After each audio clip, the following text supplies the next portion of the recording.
Hello students, आप सभी लोगों का एक कमेंट बहुत ज़्यादा मात्रा में आ चुका है कि सर जो है त्रिविमीय चैप्टर के जितने भी महत्वपूर्ण प्रश्न हैं या त्रिविमीय जो चैप्टर है आपका 3D जो चैप्टर है इसका सर जी एक वन शॉट वीडियो हमें प्रोवाइड कर दीजिए।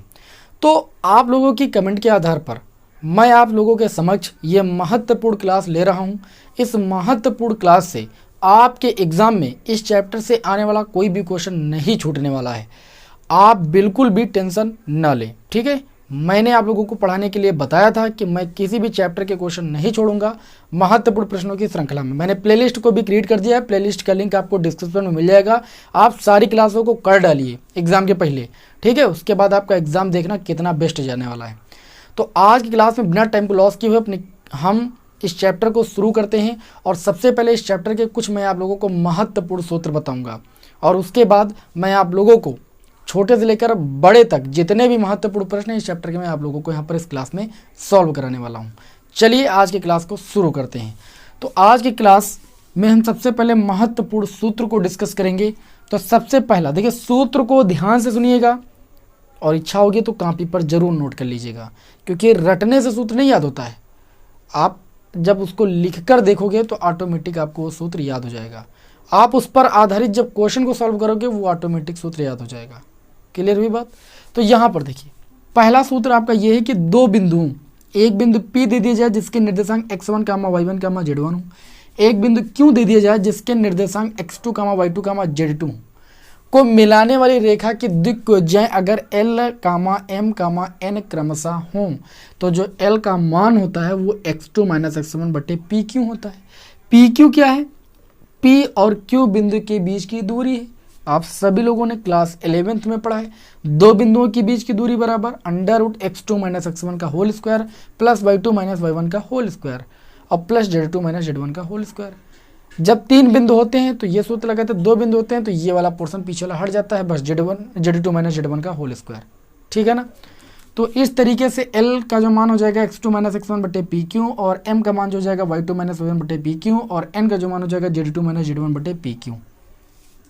क्लियर हुई इतनी बात की नहीं क्लियर हुई?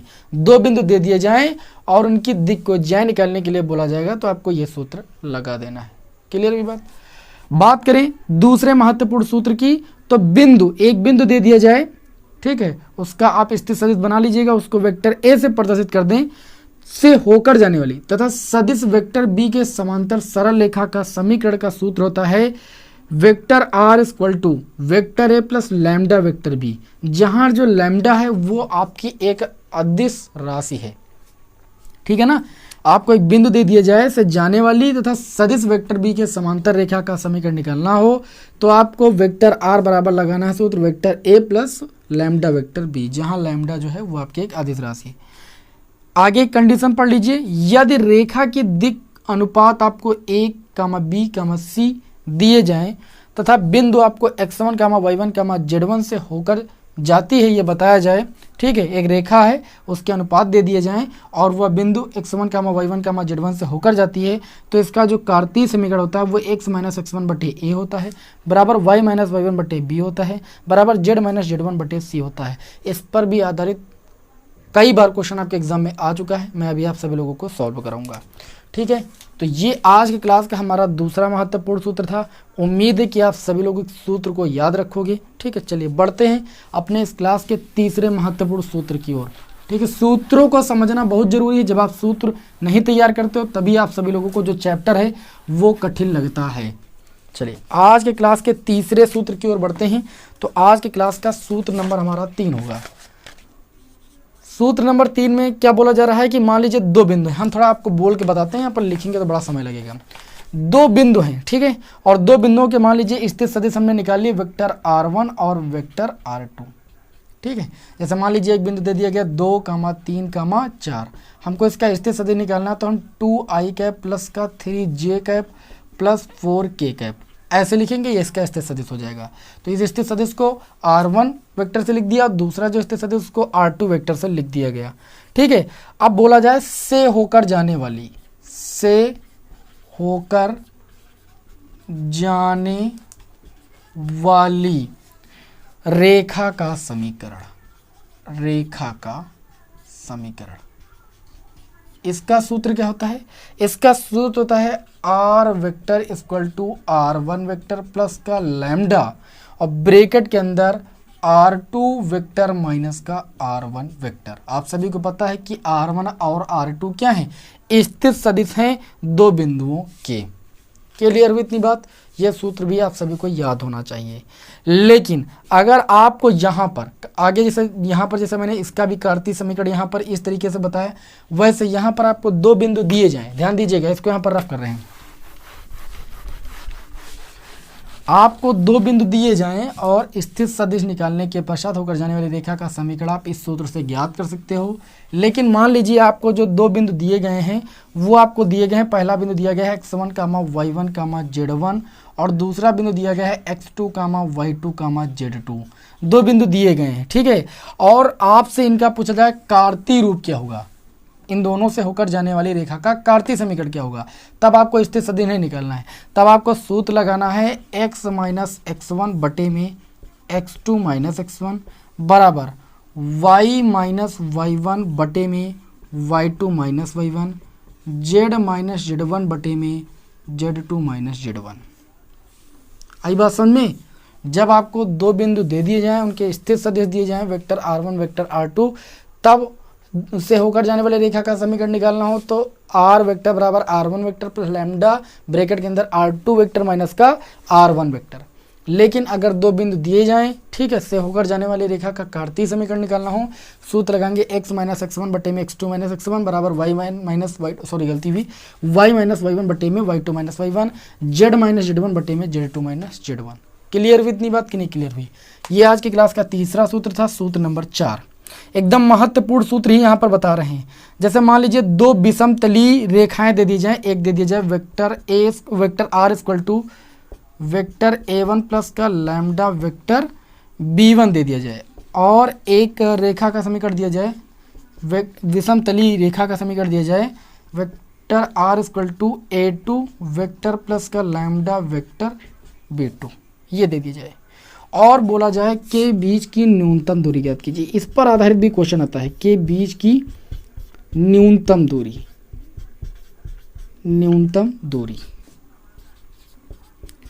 यहां पर ध्यान दीजिएगा, अगर A1 vector plus lambda B1 vector हो और A2 vector plus lambda B2 vector हो, यानी B1 और B2 आपस में सेम ना हो, तब बीच की जो न्यूनतम दूरी होती है उसका सूत्र होता है mod B1 vector cross B2, यानी दोनों सदिशों का हम क्रॉस प्रोडक्ट निकालते हैं, और A2 माइनस A1 यानी A2 vector minus A1 vector निकालते हैं, फिर इन दोनों का डॉट प्रोडक्ट करते हैं, दोनों के बीच में डॉट प्रोडक्ट है, और बटे में B1 क्रॉस B2 वेक्टर, ठीक है, यहाँ पर बटे में लिखते हैं और इस यहाँ पर ऐसे मॉड लगा देते हैं। ये मॉड पूरे पर लगा हुआ है। क्लियर हुई बात? लेकिन यदि आपको यहाँ पर दो समांतर रेखाएं दी जाएंगी तो समांतर रेखा की क्वालिटी क्या होती है, ध्यान से समझ लीजिए। समांतर रेखा की क्वालिटी होती है कि जो B1 और B2 है ये आपस में क्या होता है, बराबर होता है। यानी आपको रेखा दे दी जाए, रेखा का समीकरण दे दी जाए vector R equal to A1 vector plus का लैम्डा वेक्टर B दे दिया जाए, और R वेक्टर इक्वल टू दूसरी रेखा का समीकरण दे दिया जाए A2 वेक्टर प्लस का लैम्डा B वेक्टर, यानी यहाँ पर जो B1 B2 ये आपस में सेम हो जाते हैं, तब इनके बीच की न्यूनतम दूरी, के बीच की न्यूनतम दूरी, मैंने बताया देखो छोटी सी के बीच की न्यूनतम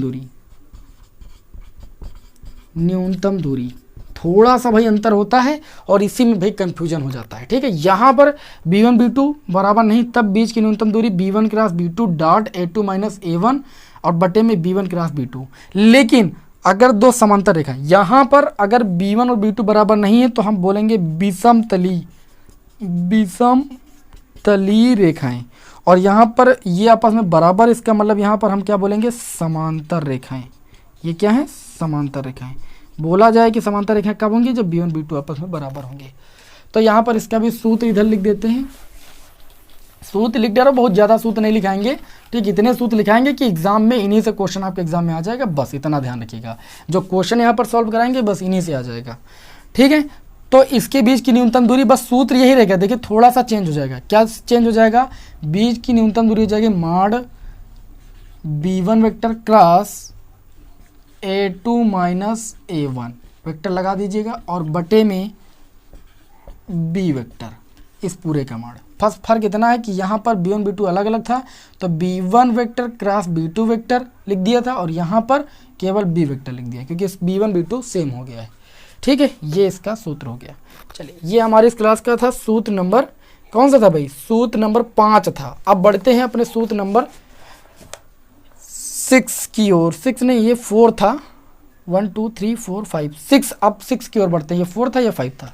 अब 6 की ओर बढ़ते हैं। विषमतली और समांतर रेखाओं में अंतर भी आप इसी वक्त जान गए। ठीक है, इसको भी रद्द कर देते हैं। चलिए भाई, देखते हैं अगला सूत्र हमारा होगा सूत्र नंबर 6।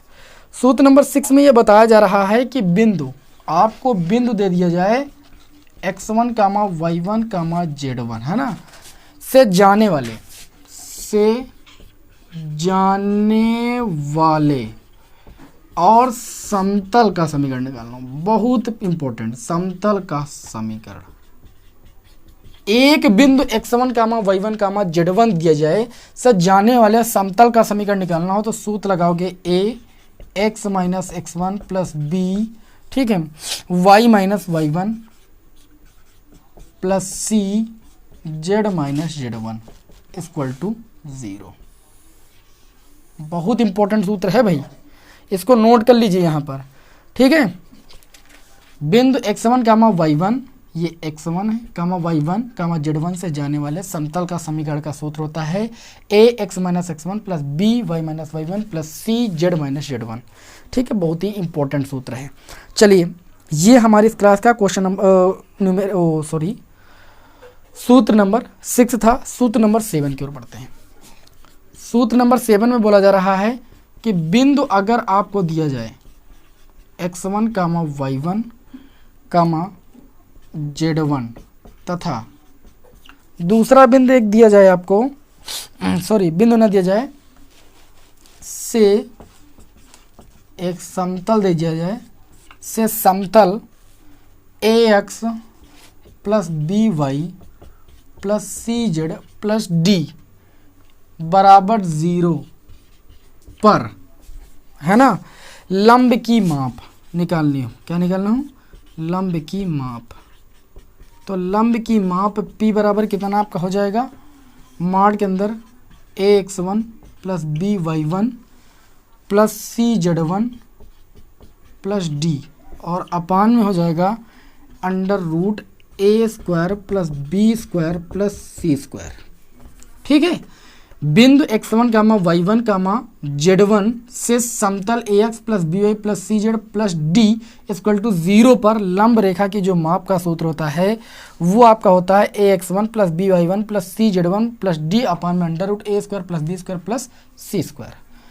हमारी इस क्लास का लास्ट सूत्र। देखिए, यहाँ पर कोई भी हम फालतू सूत्र आपको नहीं बता रहे हैं, हालांकि आप लोगों को कुछ और सूत्र भी इस चैप्टर में बताए गए होंगे, लेकिन मैं आप लोगों को यहाँ पर बोर्ड एग्जाम की दृष्टि से बहुत ही ज़्यादा महत्वपूर्ण सूत्र और बहुत ही महत्वपूर्ण प्रश्नों को बता रहा हूँ इस क्लास में। समय लॉस नहीं करूँगा। अगला हमारा जो आपका सूत्र है वो हम बढ़ेंगे। दो रेखाएं आपको दे दी जाएं,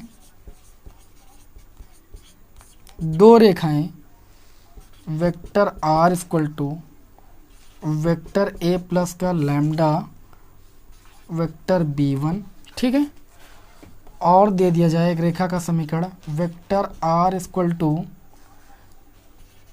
a2 vector plus lambda vector b2, है ना। ये एक रेखा का समीकरण दी जाए। ये समतली होंगे, इसकी कंडीशन आप जान लीजिए क्या होती है। समतली कब होंगे? समतली होंगे यदि दो रेखाएं ये समतली कब होंगी? जब a2 माइनस a1 वेक्टर लगा लीजिएगा, dot product b1 cross b2 equal to कितना होगा? 0 होगा। कितना होगा भाई? अभी एक सूत्र बताया था उसी के हिसाब से, ठीक है। यहाँ पर दो रेखाएं, एक रेखा ये दे दी जाए, एक रेखा ये दे दी जाए। यहाँ पर a1 है, a1 R vector equal to A1 vector plus lambda B1 vector, और दूसरा रेखा का समीकरण दिया जाए R vector equal to A2 vector plus lambda B2 vector. समतली कब होंगे? जब कंडीशन ये आपकी फॉलो होगी।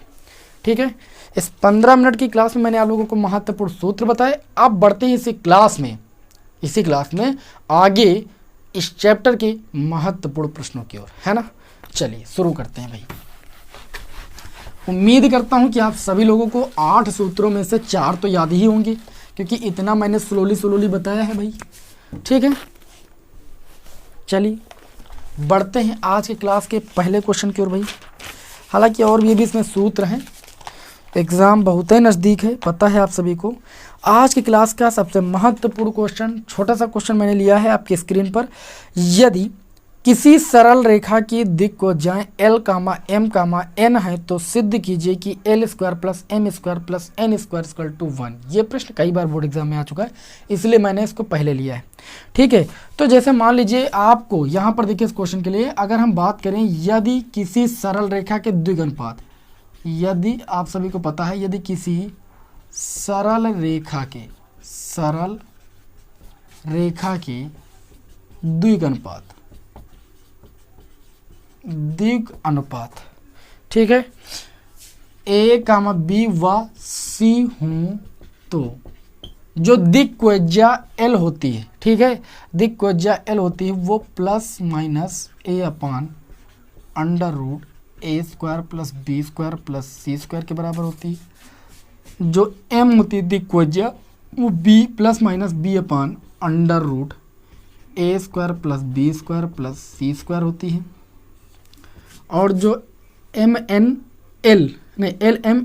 जो तीसरी दिक्कोज्या होती है plus minus C upon under root A² plus B² plus C² होती है। आप सभी को क्लियर है ये बात? ठीक है, तो हमें सिद्ध करना ये चीज़ है, क्या सिद्ध करना है कि L² plus M² plus N² बराबर 1, ये चीज़ तो सिद्ध करना है। तो हम क्या करेंगे, लेफ्ट हैंड साइड ले लेंगे। ठीक है, तब L² निकालेंगे।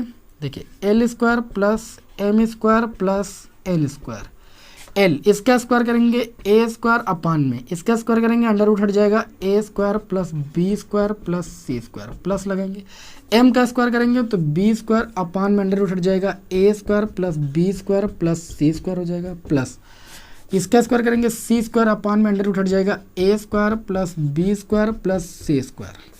ठीक है, तो देखिए एक हर ले लेंगे। ठीक है, इसमें क्या करेंगे, एक हर ले लेंगे A² plus B² plus C²। ठीक है, और ऊपर देख लीजिए जुड़ जाएगा A² plus B² plus C², ये कैंसिल हो जाएगा। तो इस प्रकार यहाँ पर हम देख रहे हैं L² plus M² plus N², इसकी वैल्यू कितनी आ गई भाई, इसकी वैल्यू 1 के बराबर आ गई। और यही चीज़ हमें इस क्वेश्चन में क्या करना था भाई, सिद्ध करना था। ये आज की क्लास का हमारा पहला प्रश्न हुआ है, इसका स्क्रीनशॉट जल्दी से लीजिए। बढ़ते हैं अपने इस क्लास के अगले क्वेश्चन नंबर 2 की ओर। बोर्ड एग्जाम के दृष्टि से बहुत ही ज़्यादा इंपॉर्टेंट क्वेश्चन था। आज की क्लास का हमारा क्वेश्चन नंबर भाई 2। क्वेश्चन नंबर 2 में भाई देखिए क्या बोला जा रहा है। हमने बहुत ही इंपॉर्टेंट क्वेश्चनों को यहाँ पर चुना है। ठीक है, देखिए क्वेश्चन नंबर 2 में ये बताया जा रहा है कि बिंदु 1, 2, 3 से गुजरने वाली रेखा का समीकरण ज्ञात कीजिए जो सदिश 3i कैप, ठीक है, plus 2j cap minus 2k cap के समांतर है। तो आप ही यहाँ पर देखिए कि एक बिंदु दिया गया है और एक सदिश रेखा मतलब गुजरने वाली हमें क्या करना, रेखा का समीकरण निकालना है जो किसी सदिश के समांतर। मैंने अभी आपको सूत्र बताया।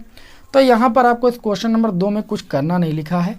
आपको क्या लिखना है, जो ये मान लीजिए बिंदु दिया गया है, बिंदु मान लीजिए A दिया गया है, इसका निर्देशांक 1, 2, 3 है, इस बिंदु से होकर जाती है। ठीक है, एक रेखा जो है वो इस बिंदु से होकर जाती है और सदिश 3i cap plus 2j cap minus 2k के समांतर है। तो पहले हम क्या करेंगे, बिंदु A का स्थित सदिश निकालेंगे। बिंदु A का स्थित सदिश निकालेंगे। तो आपको बिंदु पता है, स्थित सदिश आप आराम से निकाल सकते हो। इसको आप R1 वेक्टर से प्रदर्शित कर दीजिए। अभी मैंने बताया स्थित सदिश कैसे निकालना। 1 लिखा है तो i कैप गुणांक यानी 1 लिखना है, 2 लिखा है तो 2j कैप, 3 लिखा है तो 3k के कैप, बस ये स्थित सदिश हो गया। उसके बाद दी गई रेखा का स्थित सदिश, दी गई रेखा का क्या दिया गया है, सदिश समीकरण का सदिश समीकरण। देखिए लिखना आपको भाई पूरी बात है, ऐसा नहीं लिखिएगा। आर वेक्टर इक्वल टू दिया गया है, सॉरी दी गई रेखा का हमें क्या निकालना है, सदिश समीकरण। तो आर वेक्टर इक्वल टू आपका होता क्या है, R vector equal to R1 vector plus का लैम्डा बी वेक्टर। मैंने अभी आपको बताया था ये बिंदु है, इसका स्थित सदिश निकाल लिया। तो दी गई रेखा चूंकि जो इस बिंदु से होकर जाती है रेखा, और इस स्थित सदिश के हमको क्या निकालना, समांतर रेखा, समांतर है इस रेखा का समीकरण निकालना। तो इसका सूत्र यही होता है। तो मैंने पहले इस बिंदु का क्या निकाल लिया, स्थित सदिश निकाल लिया। अब हमें इस सदिश रेखा के समांतर रेखा का समीकरण, ये सूत्र होता है, मैंने अभी आप सभी को बताया था। तो यहाँ पर सूत्र लगा देंगे, R vector equal to R1 vector की वैल्यू है आई कैप प्लस का 2j कैप प्लस का 3k कैप प्लस का लैम्डा लिखेंगे। वेक्टर बी देखिए आपको मान दिया गया है, सदिश 3i कैप प्लस का 2j कैप माइनस का 2k कैप, यही तो दिया गया है। बस ये जो आपको समीकरण प्राप्त हुई है, यही क्या है, अभीष्ट समीकरण है। इस क्वेश्चन का राइट आंसर है। बस आपको ये सूत्र को याद रखना है, बस छोटा सा क्वेश्चन था। बढ़ते हैं अपने इस क्लास के अगले क्वेश्चन नंबर 3 की ओर। अभी आपको कहीं पर भाई जाने की ज़रूरत नहीं है, क्योंकि आज की क्लास में हम बहुत ही धाकड़ क्वेश्चन लेने वाले हैं। छोटे क्वेश्चनों को देखकर आप आसान मत समझना, ये गलती मत करना, ठीक है। क्लास में बहुत ही महत्वपूर्ण प्रश्न बताने जा रहे हैं। क्वेश्चन नंबर 3 की ओर। क्वेश्चन नंबर 3 में बोला जा रहा है कि उस समतल का समीकरण ज्ञात कीजिए जो मूल बिंदु से 7 इकाई की दूरी पर है। मूल बिंदु से इस पर लंब सदिश I cap plus 2j cap minus 2k cap है। तो आपको यहाँ पर क्या निकालना है, समतल का समीकरण निकालना है। तो अगर एक समतल है जिसकी मूल बिंदु से दूरी मान लीजिए p दे दी जाए, सूत्र मैंने बताया, एक समतल जिसकी मूल बिंदु से दूरी p हो, ठीक है, तथा अभिलंब मान लीजिए वेक्टर n है। तो जो समीकरण होता है p बराबर होता है वेक्टर r इंटू में n कैप। n कैप जो होता है एकांक लंबकोणिक वेक्टर होता है, यानी आपका एकांक सदिश होता है। एकांक सदिश की परिभाषा भी आप सभी लोगों ने पढ़ा है, इसके पहले मैंने जब सदिश बीजगणित चैप्टर पढ़ाया है। तो आप यहाँ पर जानते हो लिखना यहाँ पर कि समतल, पहले मैं सूत्र लिख देता हूँ, समतल जिसकी मैंने अभी आपको बताया है, जिसकी मूल बिंदु से, मैं सूत्र इसलिए लिख रहा हूँ कि आपको याद रहे, मूल बिंदु से दूरी p, ठीक है, तथा अभिलंब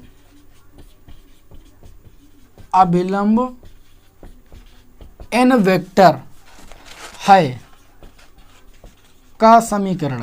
क्या आपने समीकरण पढ़ा, आपने समीकरण पढ़ा कि p बराबर r वेक्टर इंटू में n कैप।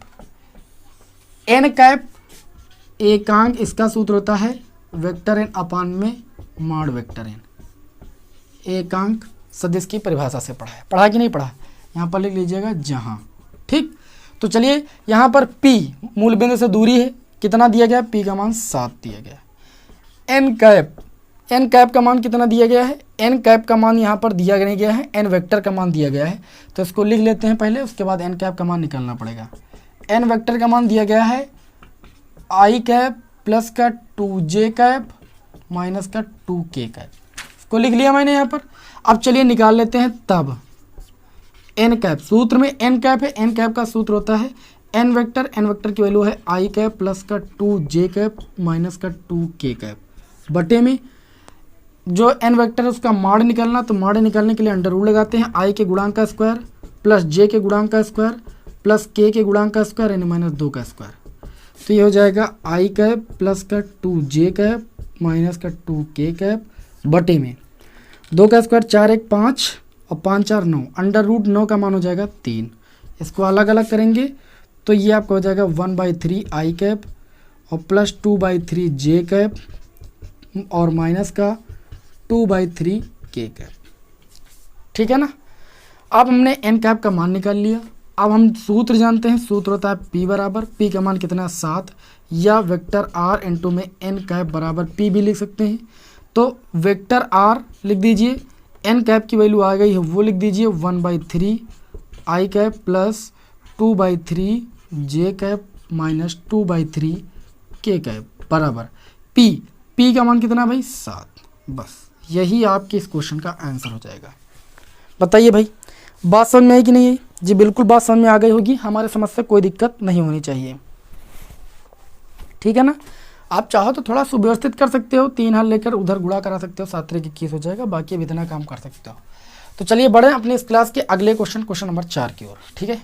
आज की क्लास में टोटल 8 प्रश्न हल कराएंगे। अब चलिए थोड़ा बड़े प्रश्नों की ओर बढ़ते हैं, ठीक है। ये तो थोड़े छोटे मोटे क्वेश्चन थे जो एग्जाम में कई बार रिपीट हुए हैं, अक्सर आ जाते हैं, इसलिए मैंने ले लिया था। अब चलिए बढ़ते हैं 5 और 8 नंबर वाले प्रश्नों की ओर, ठीक है। आज की क्लास का हमारा क्वेश्चन नंबर 4, इसमें ये बोला गया है, क्या बोला गया है? बोला गया कि दिखाइए कि बिंदुओं 4, 7, 8 तथा 2, 3, 4 से होकर जाने वाली रेखा बिंदुओं -1, -2, 1 और 1, 2, 5 से होकर जाने वाली रेखा के समांतर है, ठीक है। चलिए देखते हैं सवाल को कैसे लगाना है।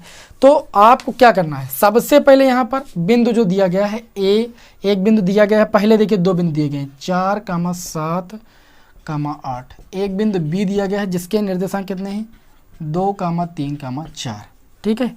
तो यहाँ पर हम क्या लिखेंगे, जो बिंदु ए है और जो बिंदु बी, पहले इसका स्थित सदिश निकालेंगे, ठीक है। का के स्थिति सदिश, ठीक है। क्रमशः मान लीजिए जो बिंदु ए है इसका स्थित सदिश r1 वेक्टर हो गया, तो ये हो जाएगा 4i cap plus 7j cap plus 8k cap, ठीक है। और जो दूसरा स्थित सदिश r2 उसको मान लेते हैं, इसका स्थित सदिश निकालेंगे 2i cap plus 3j cap plus 4k cap. बात समझ में आई कि नहीं समझ में आई? हमने 2 बिंदुओं का क्या निकाल लिया, स्थित सदिश निकाल लिया। अब यहाँ पर हम निकालेंगे r2 vector minus r1 vector. ये चेक क्यों निकालना है ये भी मैं बता दूं। देखिए जो हम ये ए और बी बिंदु हैं इसकी रेखा का समीकरण निकालेंगे, तो रेखा का समीकरण मैंने भी आपको बताया था, r वेक्टर बराबर r1 वेक्टर प्लस का lambda r2 minus r1 vector. अभी मैंने बताया था कि नहीं, तो इसकी हमें ज़रूरत पड़ेगी, इसीलिए हम सबसे पहले निकालेंगे, किसकी वैल्यू निकालेंगे, r2 vector minus r1 vector की। r2 की वैल्यू है 2i कैप, ठीक है। इससे हम क्या घटाएंगे भाई 4i cap plus 3j cap, इससे घटाएंगे हम माइनस का 7j cap plus 8k cap, oh sorry r2 की वैल्यू कितनी भाई 4k कैप, इससे घटाएंगे माइनस का 8k कैप, इसको रब कर देना। देखिए इस प्रकार यहाँ से r2 वेक्टर माइनस का r1 वेक्टर की वैल्यू आपको मिल जाएगी माइनस का 2i कैप, और यहाँ पर आपका हो जाएगा माइनस का 4j कैप, और यहाँ पर हो जाएगा माइनस का 4k कैप, ठीक है। अब क्या लिखोगे भाई, रेखा ए बी का सदिश समीकरण, हम इसका क्या निकालेंगे, सदिश समीकरण। तो मैंने सूत्र बताया, vector r equal to r1 vector plus का lambda r2 minus r1 vector. तो vector r equal to r1 vector की वैल्यू कितनी है 4i कैप प्लस का 7j कैप प्लस का 8k कैप प्लस का लैम्डा, r2 माइनस r1 की value कितनी आई है आप देख लीजिए, आई है माइनस का 2, पहले तो माइनस कॉमन ले लेते हैं सब में, अब लिखेंगे 2i कैप प्लस का 4j कैप प्लस का 4k कैप, ठीक है। तीनों से हमने माइनस कॉमन ले लिया इस तरीके से। अब इसको मान लेंगे हम समीकरण 1। अब तीसरा जो बिंदु है सी बिंदु, उसके निर्देशांक कितने हैं आप देख लीजिए, प्रश्न में -1, -2, 1, और जो चौथा बिंदु उसको डी निर्देशांक मान लेते हैं, उसके निर्देशांक 1, 2, 5, ठीक। तो इनके भी स्थित सदिश क्रमशः निकाल लेंगे हम, r3 हो जाएगा, तो r3 के लिए हो जाएगा माइनस का i कैप और माइनस का 2j कैप और प्लस का k कैप, ठीक है।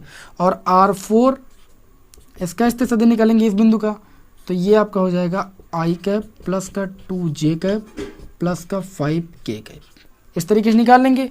और यहाँ पर भी क्या करेंगे, r4 माइनस r3 का मान निकालेंगे, r4 माइनस का r3 कैप, इसका मान निकाल लेते हैं। चलिए घटा लेंगे डायरेक्ट, i से ये i जाएगा तो ये माइनस माइनस प्लस हो जाएगा, प्लस का 2i कैप हो जाएगा, ठीक।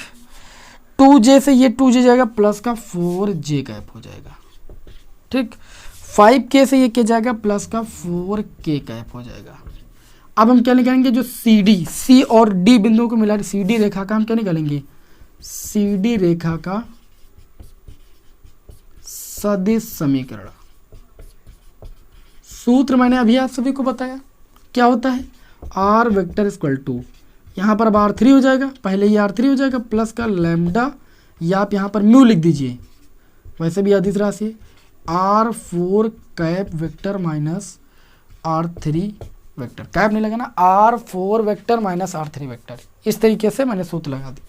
तो R वेक्टर की वैल्यू, R3 वेक्टर की वैल्यू कितनी है आप देख लीजिए, माइनस का I कैप माइनस का 2j कैप माइनस का प्लस का k कैप प्लस का म्यू, और इसकी वैल्यू कितनी आई है आप खुद देख लीजिए, 2i कैप प्लस का 4j कैप प्लस का 4k कैप।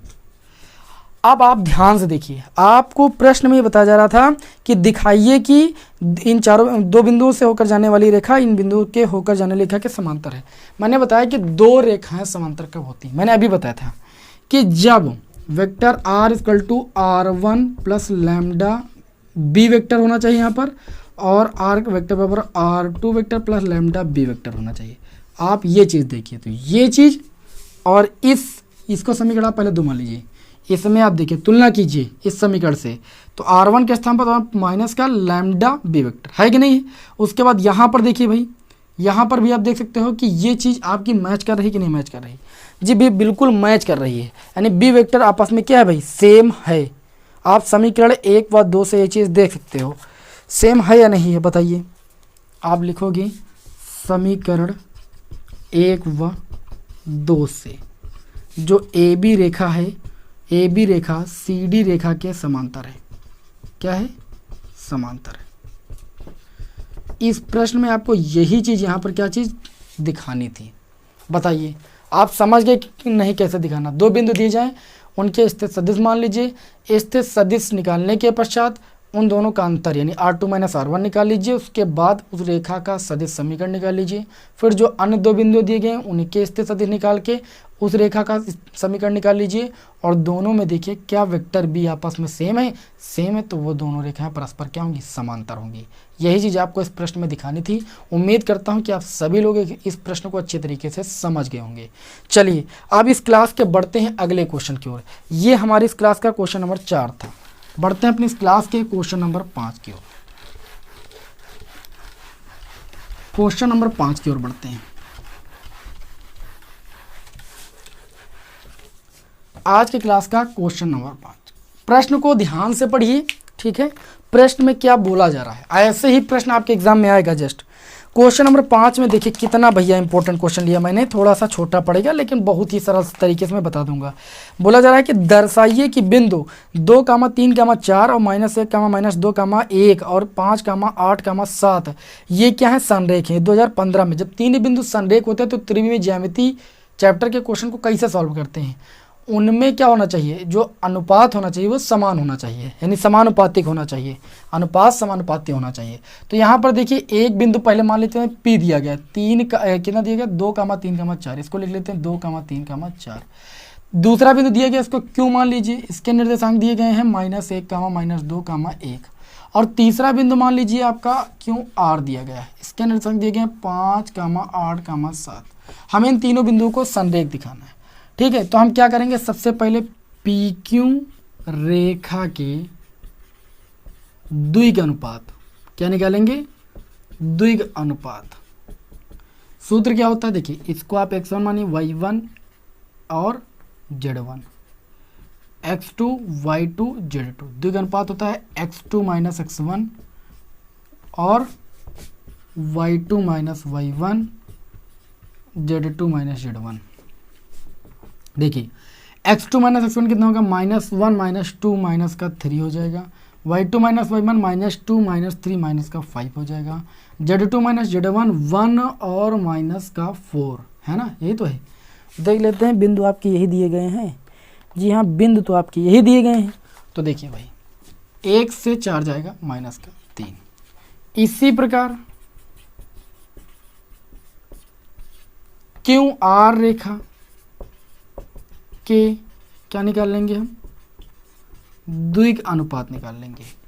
5 से 1 जाएगा, 5 1 ये कितना हो जाएगा, 6 हो जाएगा। 5 माइनस और माइनस क्या है पहले से ही, और 8 माइनस ये प्लस क्या हो जाएगा, 10 हो जाएगा। 7 माइनस ये 6 हो जाएगा। ठीक है, अब आप देखोगे अगर इसको हम A1 माने, इसको B1 माने, इसको C1 माने, इसको A2 माने, इसको B2 माने, इसको C2 माने, तो यहाँ पर अगर हम A1 अपान A2 बराबर B1 अपान B2 बराबर C1 अपान C2 की कंडीशन देखने को पा रहे हैं। इसका रेशियो निकालिए, इसका रेशियो निकालिए, इसका रेशियो निकालिए, तीनों का रेशियो आपस में सेम है। तो आप ये कहोगे कि चूंकि जो रेखा आपकी PQ है इसके द्विक अनुपात और जो रेखा QR इसके द्विक अनुपात समान अनुपात है, इस वजह से ये जो आपके तीनों बिंदु हैं ये क्या है भाई, समरेख है। आप लिखोगे ऐसे लिख सकते हो, चूंकि इसको मान लीजिए A2 B2 और C2, चूंकि A1 अपान A2 बराबर B1 अपान B2 बराबर C1 अपान C2। लिख लीजिए कि दोनों के जो अनुपात हैं वो क्या है, समानुपात है। इस वजह से ये तीनों बिंदु आपस में क्या है, संरेख हैं। त्रिविमीय ज्यामिति के इस संरेख वाले क्वेश्चन को आप जरूर सॉल्व कर लोगे, मुझे पूरी उम्मीद है। मैंने बहुत ही सरल तरीके से आपको बता दिया है। आज के क्लास के अगले क्वेश्चन की ओर बढ़ते हैं, क्वेश्चन नंबर 6 की ओर। क्वेश्चन नंबर 6 में क्या बोला जा रहा है, क्वेश्चन नंबर 6 बहुत ही प्यारा सा क्वेश्चन है। इसमें बोला जा रहा है कि उन सदस्यों के बीच का कोण ज्ञात कीजिए जिनकी दिक् कोज्याएं 2, 3, -6 और 3, -4, 5 के समानुपाती हैं। ठीक है, तो पहले सदिश के द्विक अनुपात दिए गए हैं, दिक् कोज्याएं दी गई हैं। तो दिक् कोज्याएं देखिए यहाँ पर दी गई हैं 2, 3 और -6। ठीक है, और दूसरे जो आपकी दिक् कोज्याएं हैं, द्विक अनुपात जो दिए गए हैं वो 3, -4, 5 दिए गए हैं। ये बोल रहे हैं कि समानुपाती है। ठीक है, तो हमें क्या निकालना है, इन सदिशों के बीच का कोण निकालना है। तो इसका सूत्र क्या होता है, देखिए सबसे पहले यहाँ पर क्या दिया गया है, पहले दिक् कोज्याएं 2, 3, -6 और दूसरे में दिया गया है 3, -4, 5। इसको लिख लेते हैं, यानी A1 का मान दिया गया है 2, B1 का मान दिया गया 3, C1 का मान दिया गया -6, A2 का मान दिया गया 3, B2 का मान दिया गया -4 और C2 का मान दिया गया है 5। ठीक है, हमें क्या निकालना है, दोनों सदिशों के बीच। ये मान लूँ यदि सदिशों के बीच का कोण क्या हो, के बीच का कोण थीटा हो, तो सूत्र क्या होता है, सूत्र जान लीजिए बस, cos थीटा बराबर होता है A1 A2 plus B1 B2 plus C1 C2 अपान में आ जाइए under root A1 square plus B1 square plus C1 square into में under root A2 square plus B2 square plus C2 square. चलिए cos theta बराबर लिख देते हैं A1 A2 2 3 6 plus B1 B2 4 3 minus का 12 प्लस माइनस का गुणा, फिर 6 पंचे 30 माइनस का 30 बटे में अंडर रूट A1 स्क्वायर 2 का स्क्वायर 4 3 का square 9 4 plus 9 plus C1 square 6 का स्क्वायर 36 इंटू में अंडर रूट A2 स्क्वायर 3 का स्क्वायर 9 प्लस B2 स्क्वायर 4 का स्क्वायर 16 प्लस C2 स्क्वायर 5 का स्क्वायर 25। ठीक, cos थीटा बराबर 6 से 12 जाएगा, माइनस का 6 बचेगा, माइनस का 6 माइनस का 30 माइनस का 36 अपान में आ जाइए 9 4 13 और ये 36 49 हो जाएगा, अंडर रूट 49 लिख देंगे इंटू में अंडर रूट ये 25 ये अंडर रूट 50 हो जाएगा। ठीक है, चलिए cos थीटा की वैल्यू यहाँ से निकाल लेते हैं।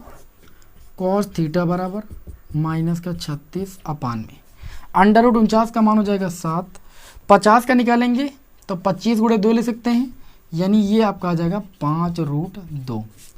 रूट 2 से ऊपर नीचे हम मल्टीप्लाई भी कर सकते हैं, तो cos थीटा बराबर हमें मिल जाएगा माइनस का 36 रूट 2 अपान में 7 गुणे 5 रूट 2 का गुणा 2 हो जाएगा, 2 से इसको काटेंगे तो माइनस का 18 रूट 2 अपान में कितना मिल जाएगा 7 5 35। हमें क्या निकालना था, दोनों सदिशों के बीच, ये बोल रहे दोनों सदिशों के बीच का कोण निकालना था। तो चलिए निकाल लेते हैं। तो थीटा है कोण इन दोनों के बीच का, कॉस उधर जाएगा, ये हो जाएगा कॉस इनवर्स माइनस का 18 रूट 2 बटे में 35। बोर्ड एग्जाम की दृष्टि से बहुत ही ज़्यादा इंपॉर्टेंट क्वेश्चन है। ठीक है, आपको दो सदिशों के बीच का कोण ज्ञात करने के लिए बोला जाए जिनकी दिक्कोजाएं आपको अलग अलग दी जाएं, बोला जाए समानुपाती हैं। तो ये आपको सूत्र लगाना है। चलिए इसका स्क्रीनशॉट ले लीजिए। बढ़ते हैं अपने इस क्लास के क्वेश्चन नंबर 7 की ओर। ठीक है, क्वेश्चन नंबर 7 बहुत ही ज़्यादा इंपॉर्टेंट क्वेश्चन है और क्वेश्चन नंबर 8 उससे भी ज़्यादा इंपॉर्टेंट क्वेश्चन है। ठीक है, उसके बाद हम इस क्लास को क्या करेंगे भाई, ख़त्म करेंगे। देखिए भाई, बढ़ते हैं अपने इस क्लास के क्वेश्चन नंबर 7 की ओर। कितना प्यारा क्वेश्चन दिया गया है। क्वेश्चन नंबर 7,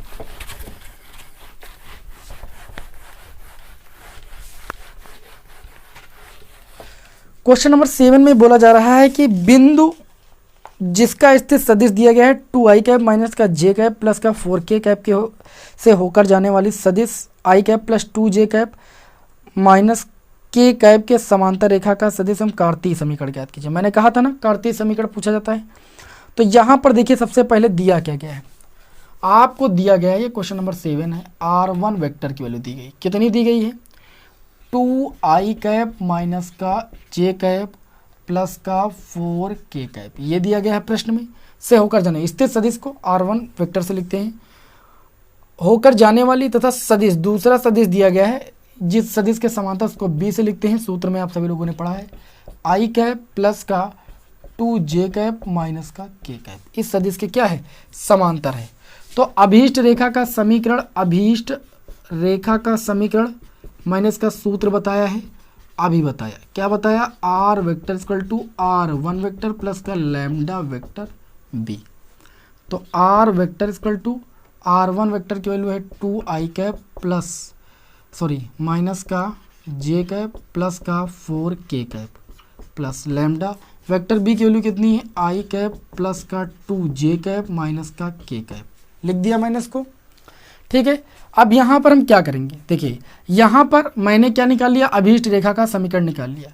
लेकिन जब हमें इसका कार्तीय समीकरण निकालना है तो कार्तीय समीकरण के लिए हम क्या करते हैं, जो ये r वेक्टर इसको हम xi मान लेते हैं, ऐसे मान लेते हैं xi कैप प्लस का yj कैप प्लस का zk कैप इक्वल टू, इधर देखिएगा थोड़ा सा ध्यान से, इसको जब लैम्डा से मल्टीप्लाई करेंगे तो आई वाले पास रखेंगे, आई कैप कॉमन ले लेंगे तो ये बचेगा 2 प्लस का लैम्डा, तो लिख देंगे ब्रैकेट में 2 प्लस का लैम्डा।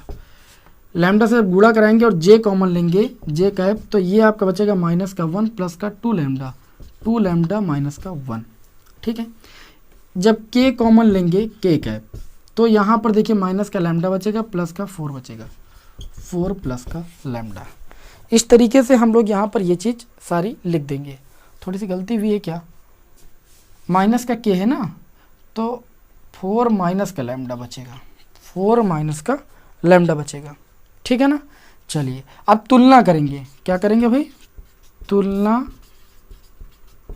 करने पर ये आई कैप, ये आई कैप, यानी x की वैल्यू किसके बराबर है, 2 प्लस लैम्डा के, y की वैल्यू किसके बराबर है, 2 लैम्डा माइनस 1, z की वैल्यू किसके बराबर है, 4 माइनस लैम्डा के।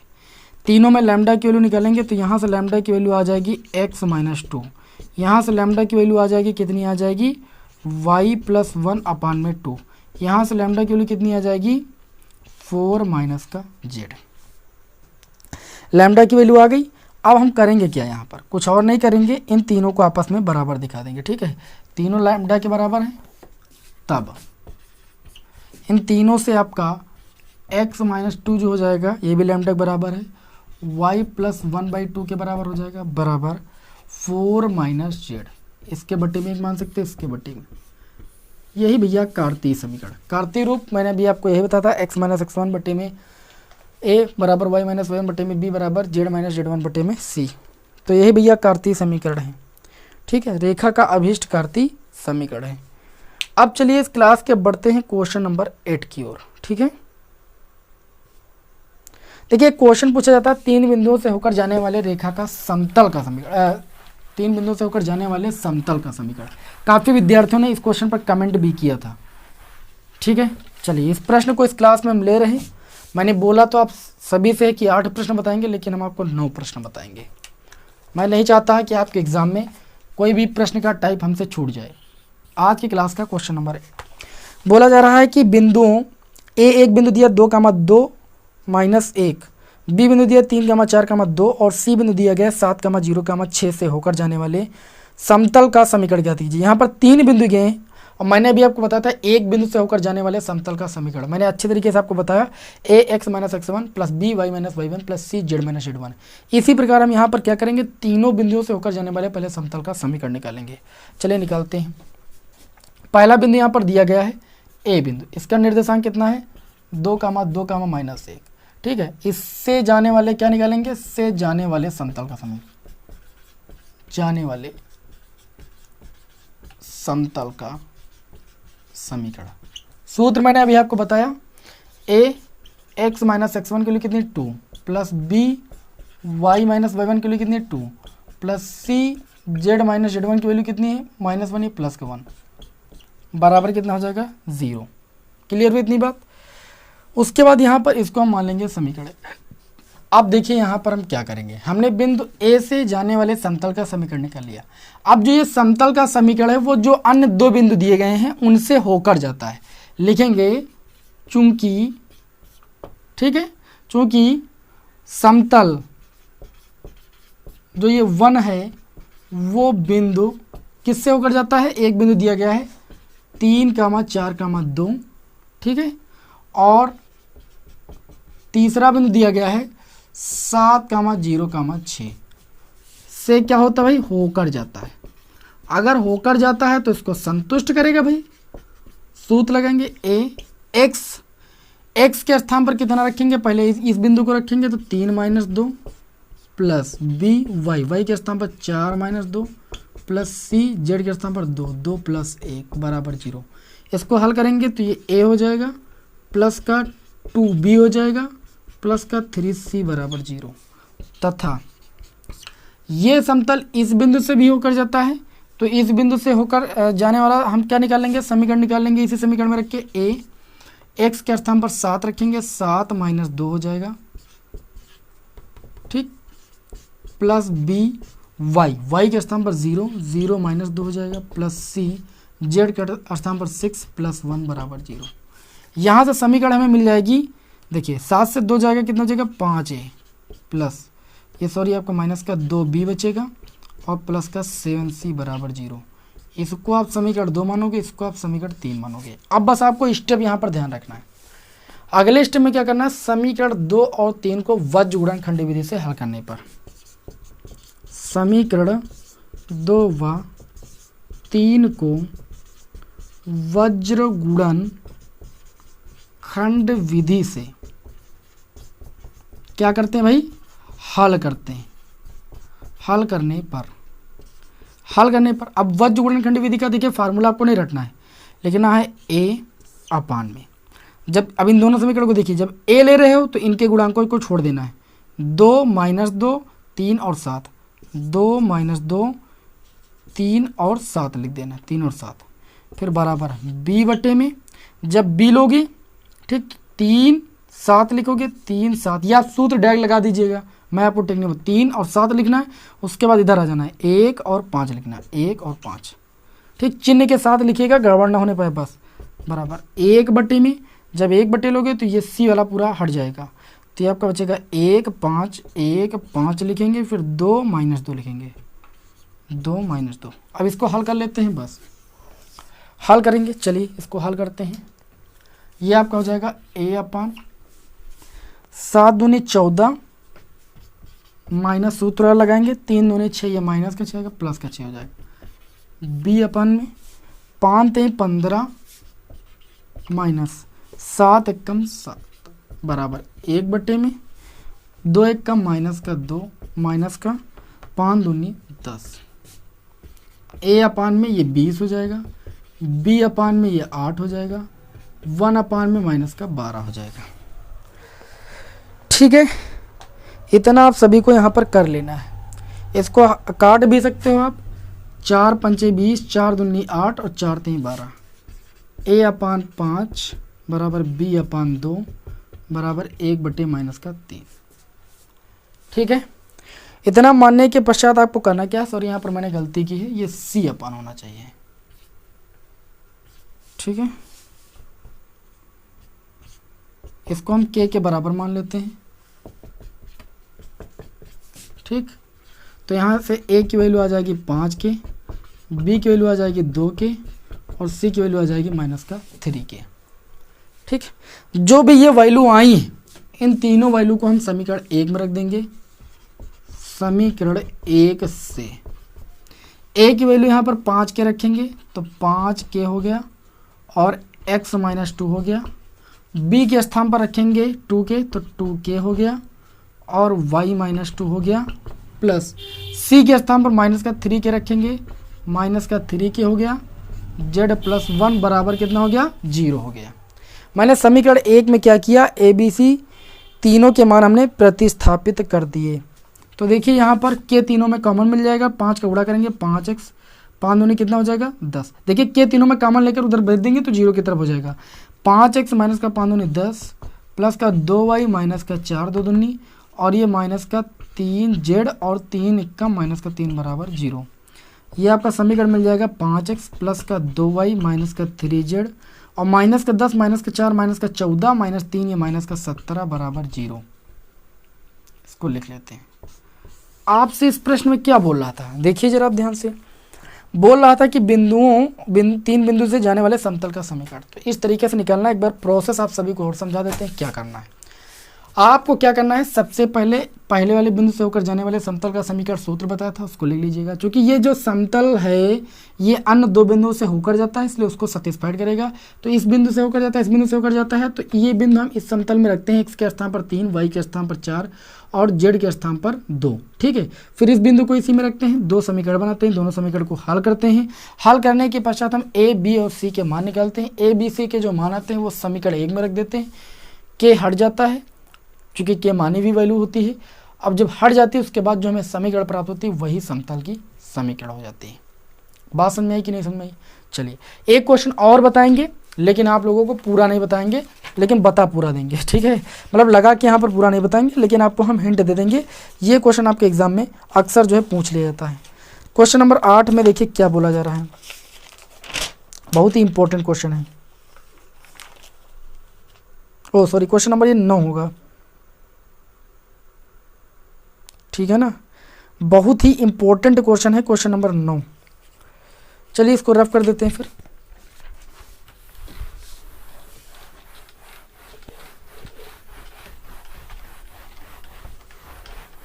आज की क्लास का हमारा क्वेश्चन नंबर 9। क्वेश्चन नंबर 9 में बोला जा रहा है कि सदिश विधि द्वारा निम्न रेखाओं के बीच की न्यूनतम दूरी ज्ञात कीजिए। ठीक है, देखिए भाई, आपको एक रेखा दी गई x - 3 बटे में 3, y - 8 बटे में 1 माइनस का 1 है ना, बराबर z - 3 बटे में 1। ये कार्तीय समीकरण दिया गया है। और दूसरी रेखा का कार्तीय समीकरण दिया गया है x + 3 बटे में -3 बराबर y + 7 बटे में 2 बराबर z - 6 बटे में 4। ये दो रेखाओं का कार्तीय समीकरण दिए गए। सदिश विधि द्वारा इन निम्न रेखाओं के बीच की न्यूनतम दूरी ज्ञात करनी है।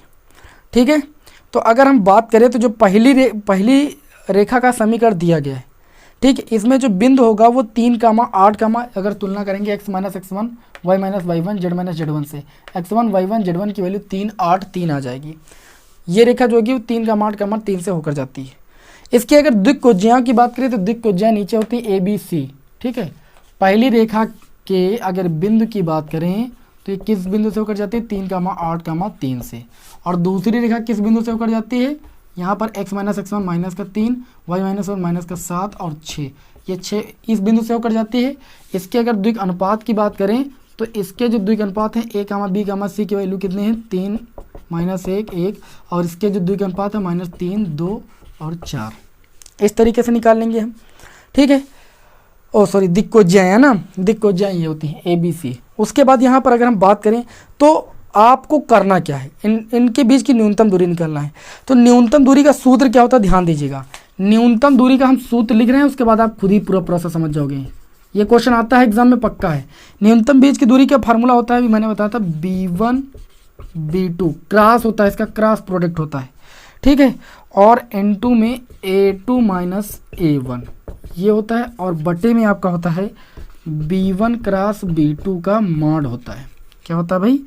मॉड होता है, पूरे का मॉड। ऐसे इस सूत्र को लगाना है।